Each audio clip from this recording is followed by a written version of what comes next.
Instagram দেখলেই আর YouTube দেখলেই দেখতে পাবে মেয়েদের যত সবুজ চুড়ি পরেই ভিডিও।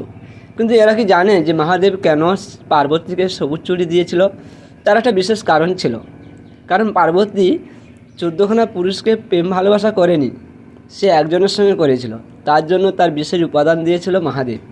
আর এখনকার দিনে মেয়ে ছেলে বলো আর দু ছেলের মা বলো, কত স্বামী ভক্ত দেখাচ্ছে, কিন্তু তারা 4-5 জনকে ভালোবেসে এসে একজনকে বিয়ে করেছে। আর কী প্রমাণ প্রুফ করছে? সবুজ চুড়ি পরে বলছে, দেখো আমি তোমাকে কতটা ভালোবাসি। মানে যত ঢং দেখবে আগে এদেরকে।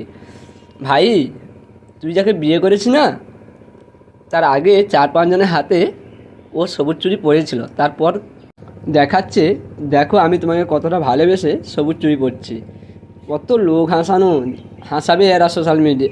মহাদেব পার্বতীকে কেন সবুজ চুড়ি দিয়েছিল এই ভিডিওটা পরবর্তী ভিডিওতে তোমাদেরকে দেখাবো।